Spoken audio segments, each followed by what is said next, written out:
Hi, I'm Phil Craig. And I'm Andrew Loney. And together we aim to bring you the most scandalous stories and some of the most scandalous people in history. So thanks for joining us here on the Scandalmongers podcast. Well, we said we would do something on Biden and Trump, and I think I'm looking forward to this. I think this will be some very interesting insights from Alistair Dawber. Yep, Alistair Dawber, Times' Washington correspondent, no less, is going to come and talk to us about Trump and Biden. But first, I'm on tenterhooks. What's going on with you, Andrew? Are they eavesdropping on you still? Are you being followed? I haven't been arrested yet. No dead cats on the doorstep. But men with umbrellas, don't let them follow you. Yes, or I don't eat anything with mushrooms. No, that's also good. It's also good advice. No, I'd love to know what's up. Any more developments on the story that if you didn't listen last week, turns out Andrew's being monitored. You could say monitored. You could say spied upon for his activities, digging into various royal scandals, and this itself has become a scandal. Well, there's an article appearing in one of the papers, British papers, this week, where I give further evidence of the spying that's going on. I mean, they claim there was no basis to the claims, and so I'm laying out some of the evidence. I'm appearing on a Radio 4 program next weekend to talk about it. So I think the story is building, and I'm just hoping other people will come forward, and perhaps other people have been placed in the same position. Well, it was really interesting talking to Michael Crick about all this last week, because I know you don't know what TikTok is, Andrew, but it's very popular. And I make the odd TikTok of clips from the show, and most of them get a couple of hundred people looking at them, or maybe the occasional comment. But some of the ones with Michael really, really kind of grabbed a lot of people's attention, talking about your story, but also talking about the bigger issue of all the things that get between journalists and historians and the truth. And some of those maybe are other journalists and historians and kind of groupthink. So if you want to dip into TikTok, there's quite a debate. Some people are just using it as an excuse to get angry on the internet. There's a new thing. But actually, it's quite interesting, too, to see what people are interested in.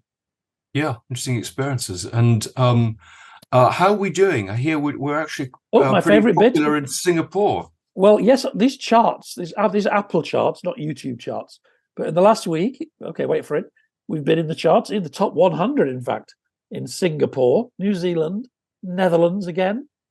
My Dutch last week must have really impressed people out there. Ireland, Australia, and briefly Spain. There you go. Gosh, we're storming the world. We are. A couple of new reviews. I love reviews. I know you do too. One more from Canada, from Canagirl, who describes herself as a pod addict, and she wants to share with the world a newly discovered podcast, The Scandalmongers, which is her latest go-to, with great storytelling and juicy bits sprinkled in. There you are. They like juicy bits. Interesting to learn about the events going on in other parts of the world. I hope your foreign fan base just keeps growing. Thank you, Canagirl. So, yeah. And are we getting any sense of what people want to hear? More royal stories, more cover-ups? Well, do you know what? Looking at the data on YouTube, which is the best data we have, I think our top 4 programs are all about the royal family, actually, in one way or another. And then another one that did really well was that great show with Jenny Hocking about, similar to you, trying to get royal documents to expose what she considers misbehaviour by the royals in the 70s in Australia. I mean, that's a really serious and important show. That's still very popular with people. Right. Oh, well, I mean, it's interesting. If people want more royal, we can certainly do more royal. There are a lot of very good correspondents out there. We were thinking of doing something on Epstein too. And we've got, I think, Jackie Kennedy coming up perhaps next week. Yeah, I always mispronounce his name. He's one of the most famous investigative writers in America. Is it Randy Taraborelli? That's it. Yes, I can never do it. I'm glad you had to do it. You know, he'll be our first American interviewee. Oh, well, this is part of the world domination. It is. And talking of America, let's maybe move the conversation back to the subject of this episode. I'm just looking at a news story. I don't know if you've seen it today. Mike Pence, Trump's vice president, I'm sure you know. He's turned up at the Iowa State Fair, which apparently is a rite of passage. People running in the primaries in the Republican primary. And he's been hit with a whole load of Team Trump people who are calling him a traitor, who are asking, why he didn't do the right thing, why he certified the election when Trump asked him not to. And you just get a sense that, whatever really happened, and Pence certainly believes and has said he thought the election was fair. A very large number of people in America don't.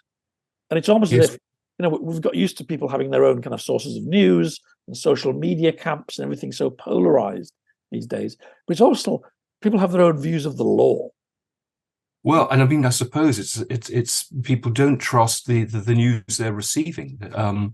And I think this is why someone like Alistair is so important, because I think the Times is very balanced and authoritative, and we need more people like that or being listened to rather than, say, this mass hysteria. It is perplexing. On the one hand, Trump supporters who just seem completely convinced that there is a massive conspiracy to do him down.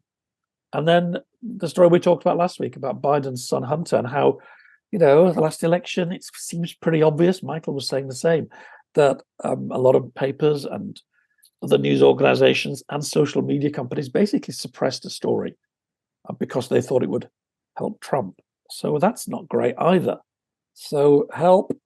Shall we go to Alistair, try and get some help? I think we need all the help we can get. All right. See you in a minute. See you in a minute. Well, we're delighted to have you and answering, I think, the big question. The two candidates who probably be the candidates in next year's elections baffle us. How have we got to this position? They baffle me too, and I see probably a lot more than you do. How have we got to this position? That's an incredibly good question, and the one that I think lots of people here are trying to answer.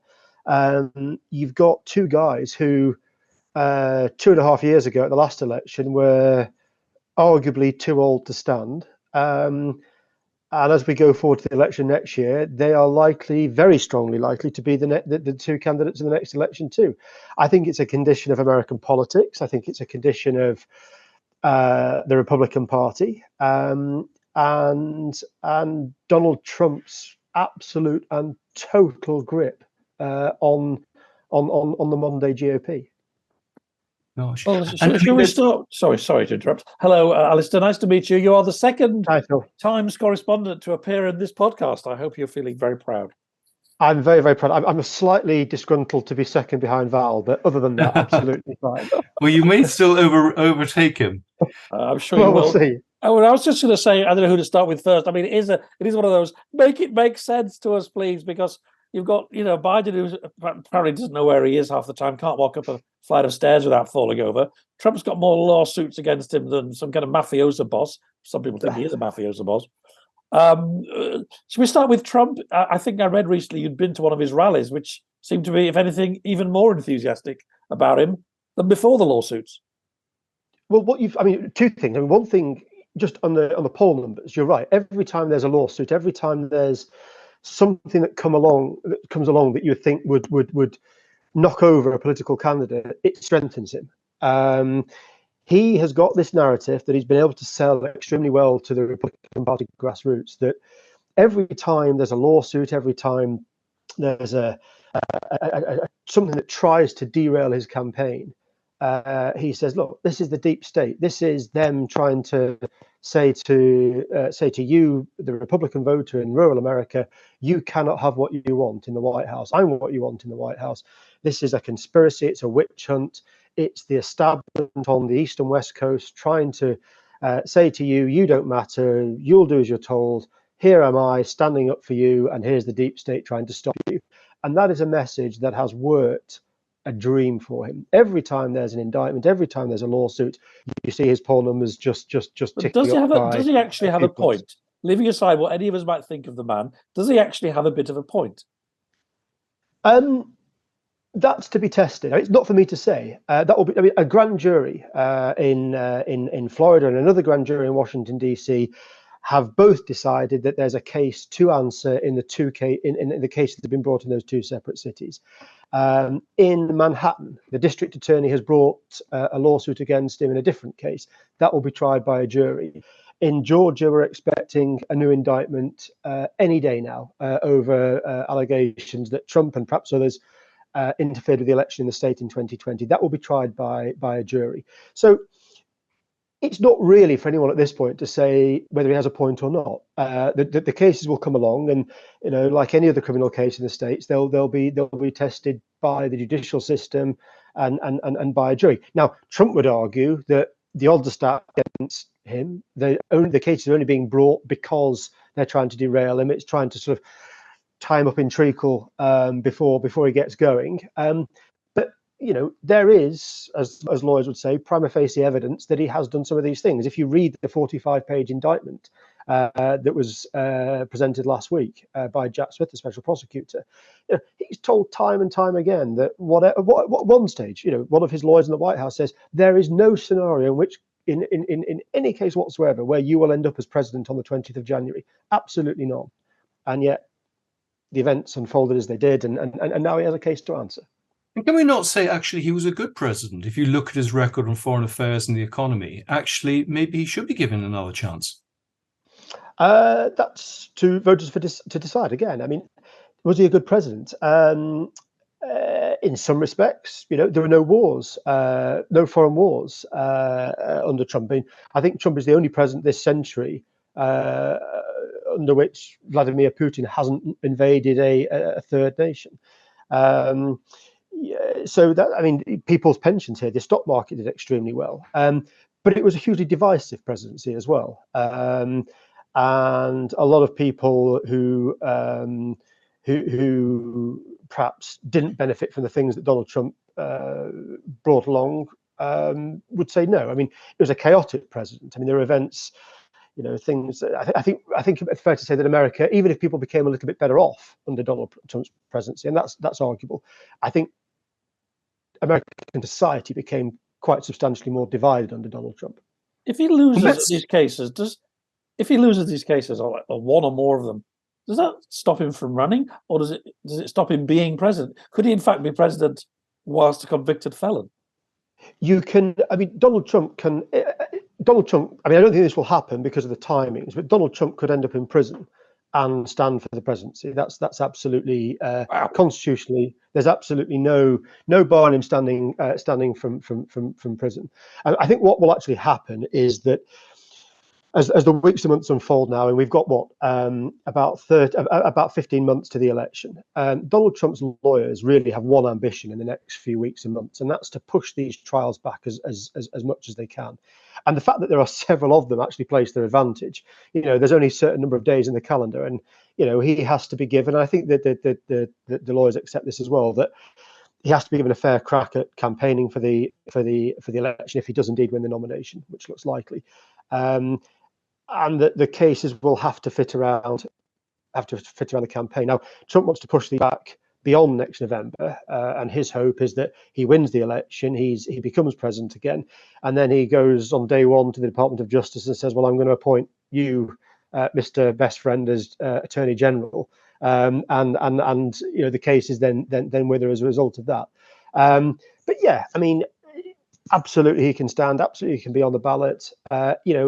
I think we're going to see a situation next year where, on one day he's in a courtroom answering lawyers' questions, the next day he's speaking to crowds of his supporters, hoping to sort of generate some momentum in the election.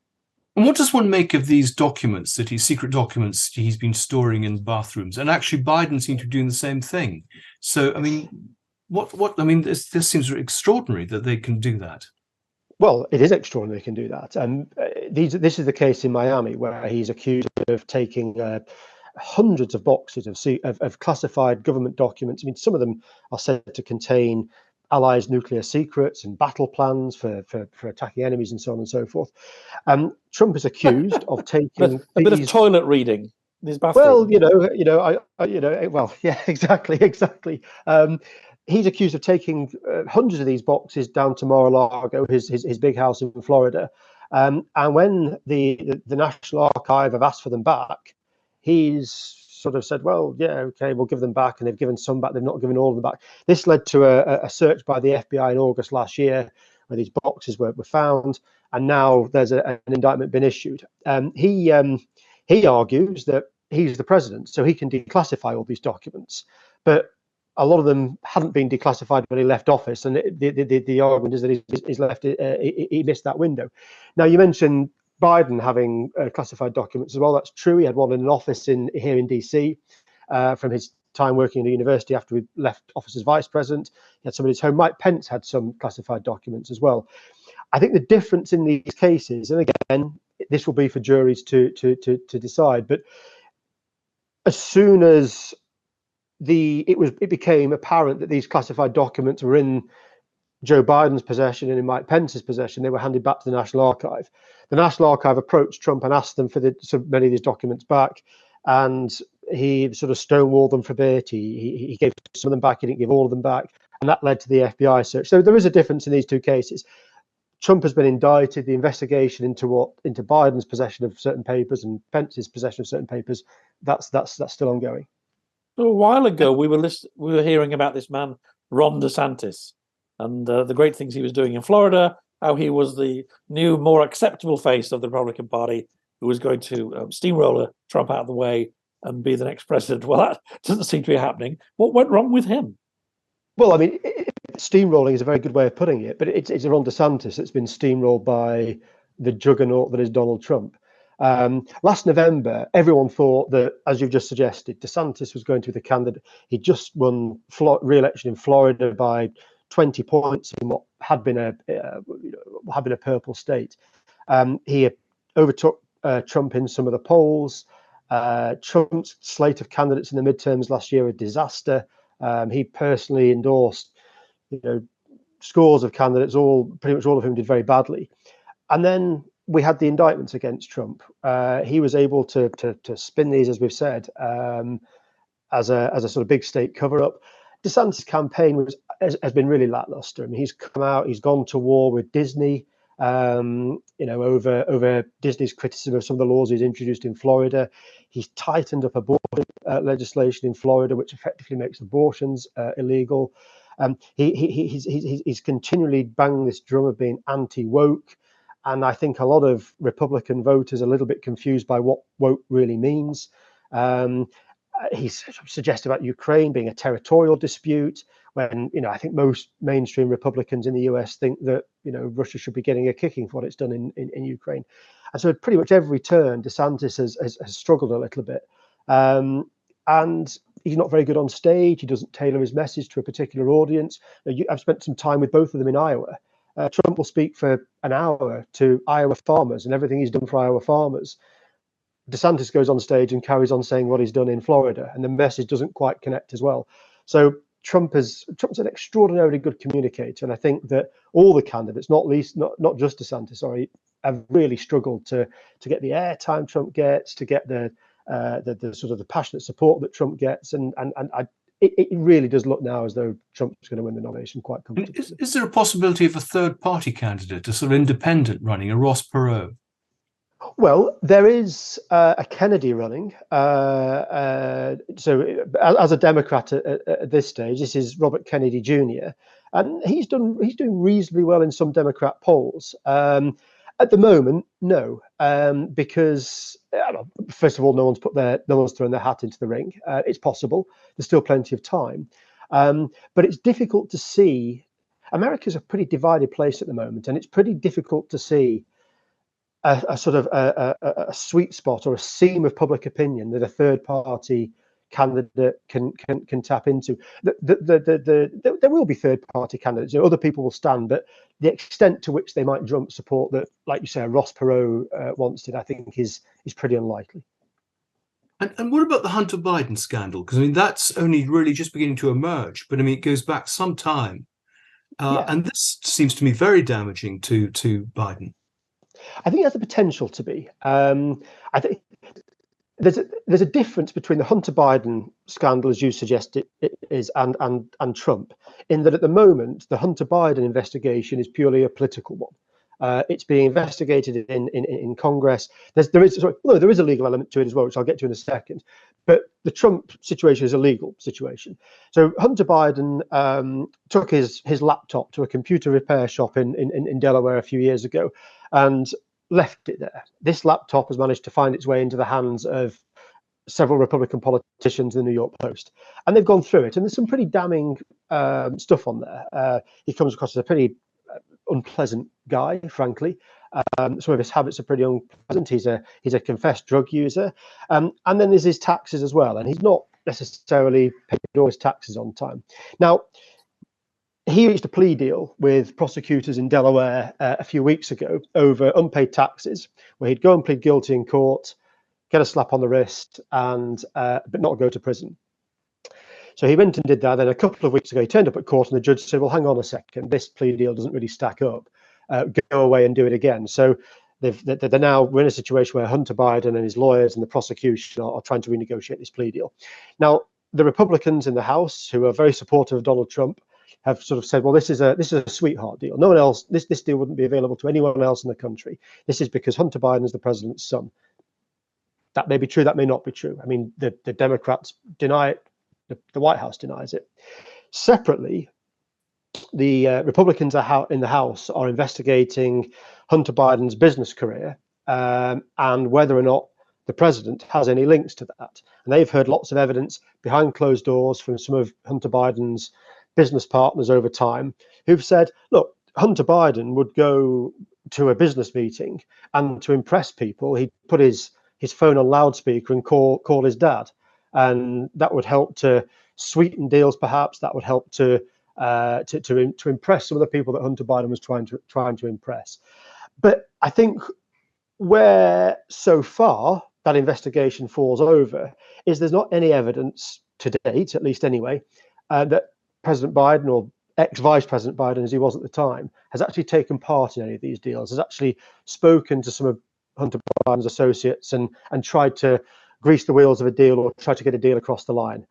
But it doesn't look good. It puts voters off, and it just adds that element of sleaze to a Biden campaign that has always tried to be sort of all things to all people and very clean and very upfront and very and pure, especially when contrasted with what we see from Trump sometimes.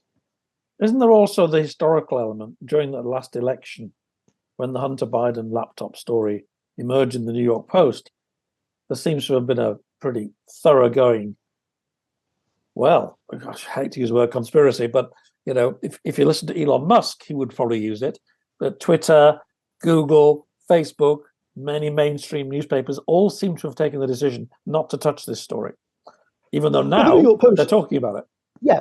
No, that's absolutely that's true. I mean, there is evidence from people that used to work at Facebook and Twitter especially, that they downgraded some of these posts, some of these tweets, some of these whatever you'd call them.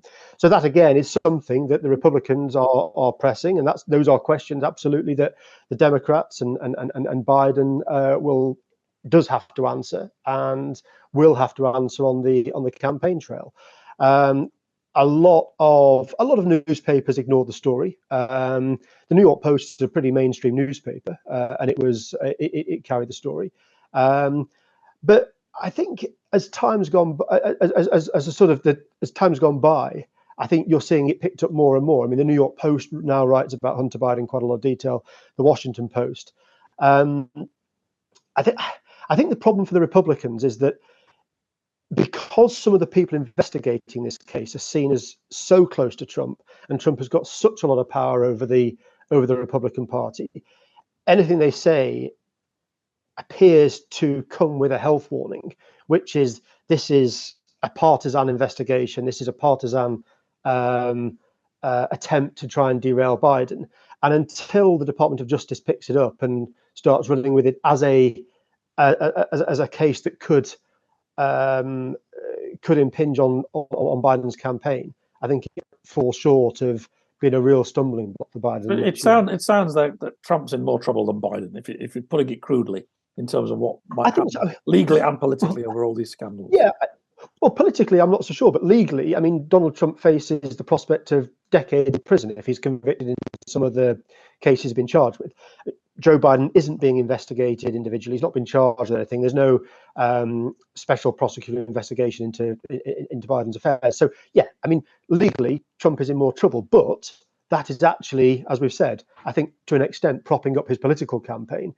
and gives him a better chance of taking Biden on next year.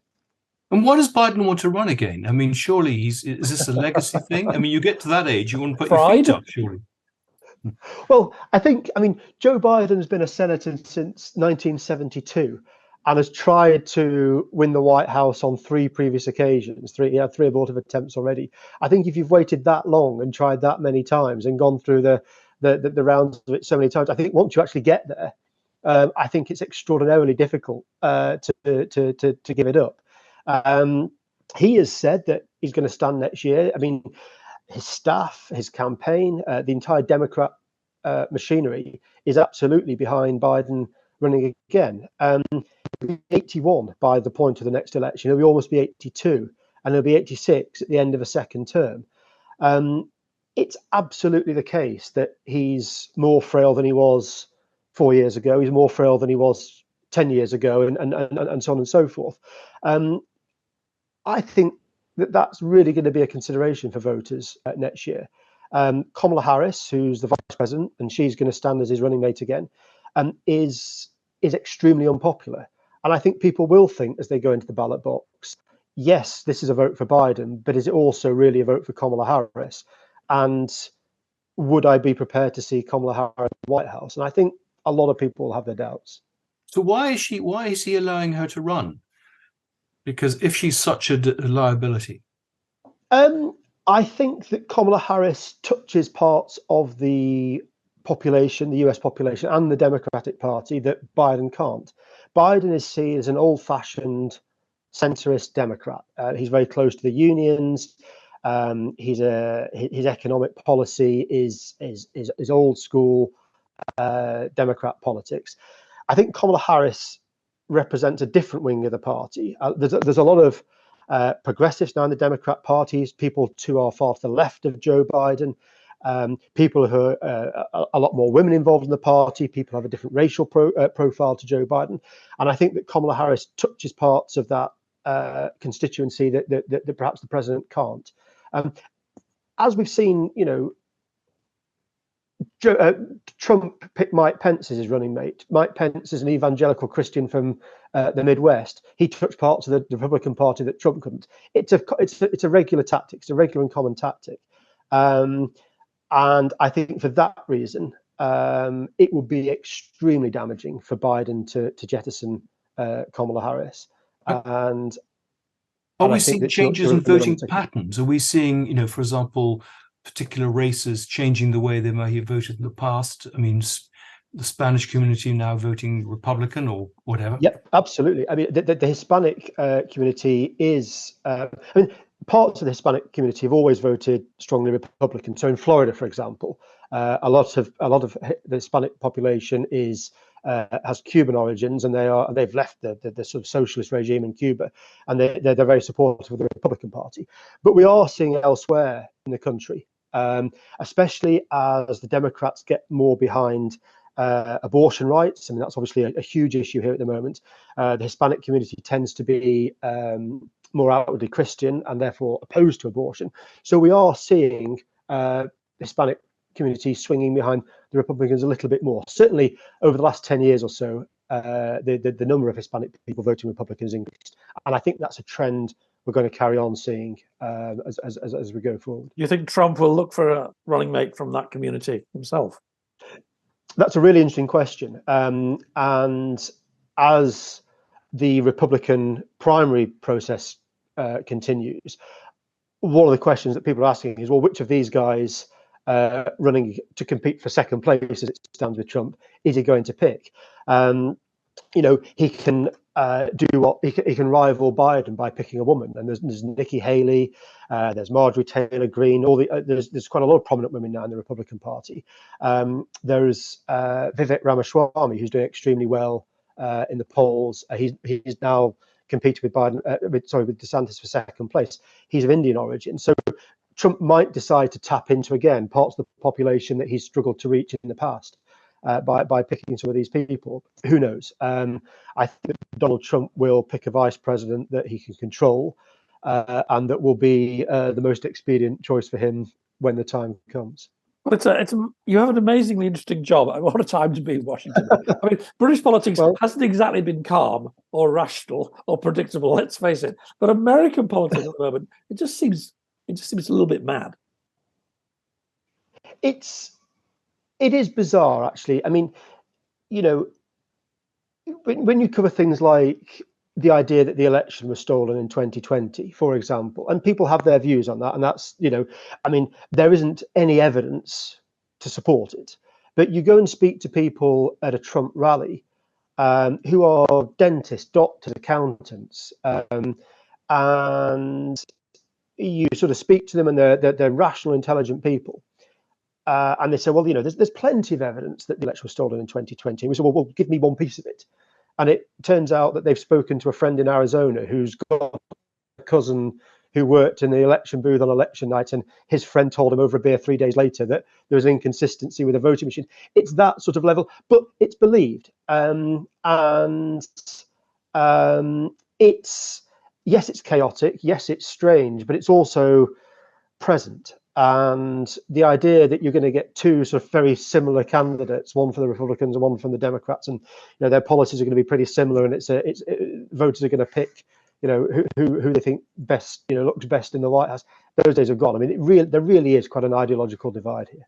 And is there an ideological divide in terms of its reporting too, particularly in the television channels, or are you getting very fair and balanced reporting, do you think? I mean, I came here and on one day watched Fox News and on another day watched CNN, and they're as far apart as the two parties are. I mean, CNN will constantly talk about the big lie and use that phrase, the big lie, to talk about the idea that the 2020 election was stolen. Now, they may in fact be right, but it's a divisive way of approaching it. It's not a conciliatory way. They don't say, the claim is that the 2020 election was stolen. Here's all the evidence to say that it wasn't. It's just the big lie, and then that's an accepted part of the parlance. And some of the right-wing channels as well are similar in their choice of language, similar in their approach, and the newspapers too. The idea that there is a sort of centrist, down the line, calm broadcaster here or newspaper, I think is pretty lost. They all pretty much take their positions. So a real role for you, perhaps. I mean, you're clearly reporting just for the British, but presumably that stuff gets blown back to the States as well. Well, without trying to promote the Times, we are about to set up a website here, a dedicated US website, because for that very reason. We try very hard, and sometimes we don't get it right. But we try very hard to report things as neutrally as possible. And for that reason, we see a gap in the market. And I think that's one of our roles here. We've had examples of university professors advising not just the Times, but to university professors advising their students to read the British press and watch things like the BBC, because it does at least try to be that much more neutral and down the line. And it's a sort of a slightly more sober take on events than perhaps some of the media here. Okay, so it's the office sweepstakes going. Oh, sorry, Andrew, go on. So where are the moderate Republicans going? Are they just not voting? Question.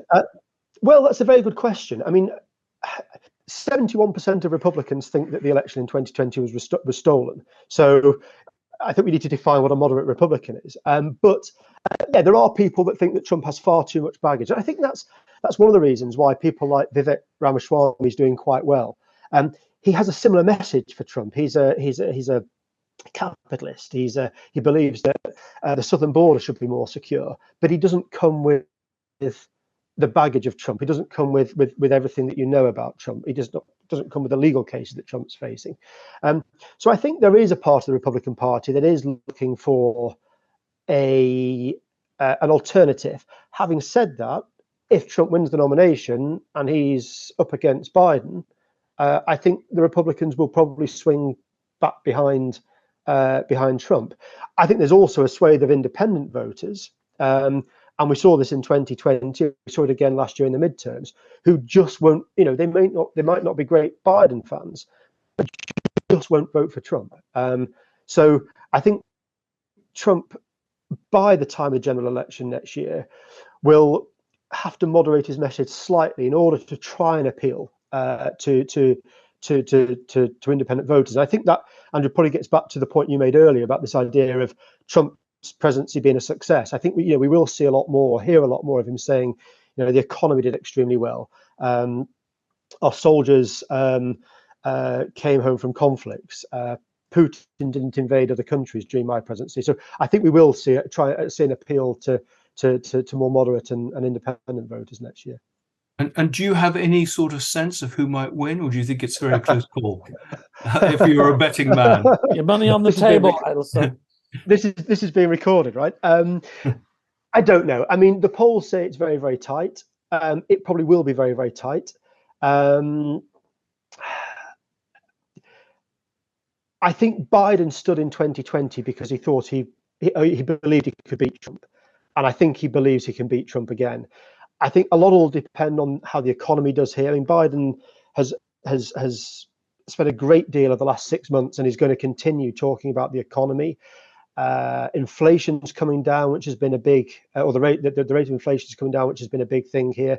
People's gas prices are coming down at the petrol pump. The cost of food isn't rising as quickly. So I think he'll point to all these things as a sort of, forget Trump, you just need to vote on my record. And I think if there were an election tomorrow, I think Biden would squeak home, perhaps a little bit closer than last time.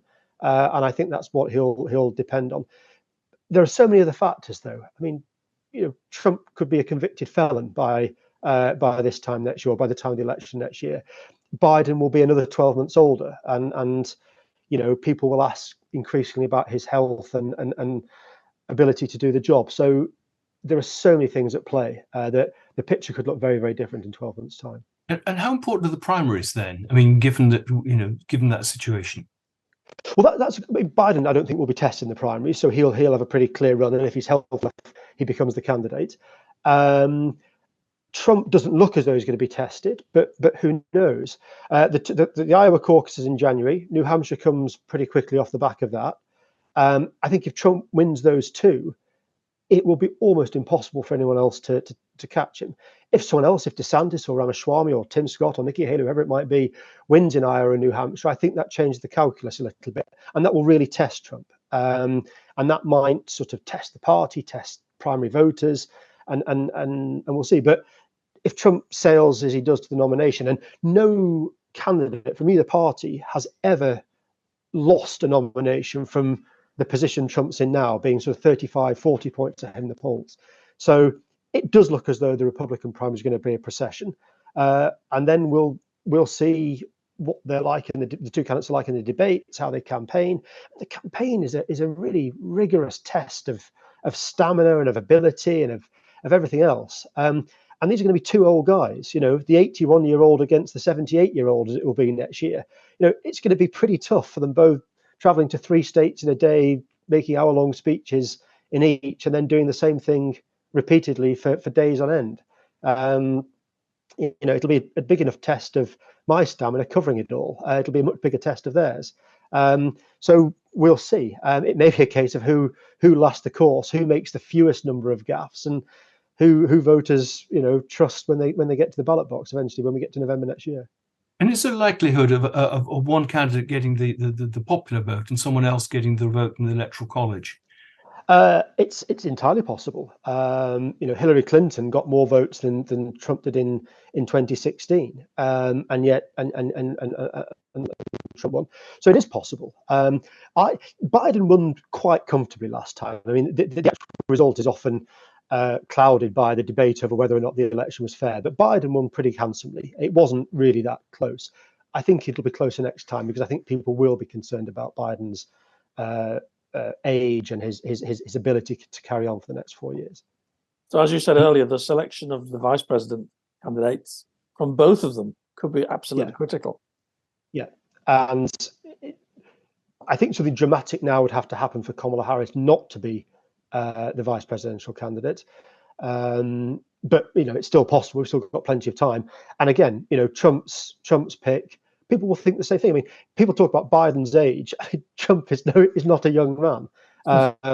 And sometimes makes mistakes on stage as well. I mean, during the last campaign, he said, hello Wisconsin on the stage when I think he was in Michigan. So these gaffes happen to them all. But I think the vice president pick will be very important. I think in both senses, people will be looking at it and thinking, yes, I'm voting for Biden or Trump, but also with an eye on who their running mates are. And are some candidates basically sitting this one out then and ready for the next time? Or are some people, in sense, putting their hat in the ring because they really want to be serious in the following year, the next election? I think that's a really good point. People have said that about Ron DeSantis. He's 44 years old. He's got a good track record in Florida. Why stand now? Trump can only serve another 4 years. And falling foul of the MAGA movement, the Trump movement, really could damage the rest of DeSantis's political career. It used to be said you had to compete in a primary process in order to be the candidate 4 years later. Mitt Romney is a very good example of that. John McCain's a good example of that. I think the calculus has changed. I think that now, if you fall foul of the Trump movement, the MAGA movement, that may stamp out your prospects 4 years hence. I think a guy to keep an eye on is Glenn Youngkin, who's the Republican governor in Virginia. He's a very successful businessman. He won Virginia. He flipped Virginia. He took it from the Democrats. He won against the odds in the polls and is quietly doing a good job. A lot of the mainstream Republicans who are worried about Trump are willing Youngkin to throw his hat into the ring. But I think his thought very much is to keep his powder dry for next time when Trump will be a historical figure when it comes to Republicans. And the same is true of the Democrats as well. Gavin Newsom in California, Gretchen Whitmer in Michigan, the two governors, both seen as prominent Democrats. I don't see that they see the benefit at the moment in challenging Biden. I think for them, why rock the boat? We're pretty much near the end of our little slot. And thank you very much. I was saying we like to pride ourselves on being even-handed at this podcast. We're called the Scandal Mongers, but we like to be even-handed. And I think we probably equally offended our American Democratic and Republican listeners by pointing out the weaknesses of the respective likely. No, we've informed them. I think it was very balanced, very good coverage. But there's one thing left, though. I still don't think we in Britain. Now, I guess it's partly your job to tell us, as the Washington correspondent of the Times, we in Britain and maybe lots of places outside Middle America, we still don't really understand Trump. We just don't understand why such a lot of people want to vote for him. And it's the phenomenon that's Trump as well. I think he taps into something that other politicians have never done. You go to the Midwest, there's old rusty factories that are standing that no one works in. He's been able to communicate this idea that your jobs are being taken by the establishment. They're handing them to China. These are messages. It's not dissimilar, perhaps, to the Brexit message. People feel disenfranchised. That's absolutely the case.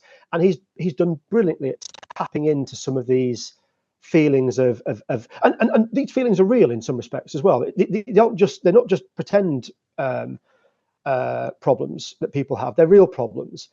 People feel very much ignored by the mainstream parties. Both parties are dominated by rich figures on the West Coast and the East Coast, and a lot of Middle America has been forgotten for a long time. And if you travel through Middle America, it's a million miles from Washington DC or Los Angeles or New York City. They're almost different countries altogether.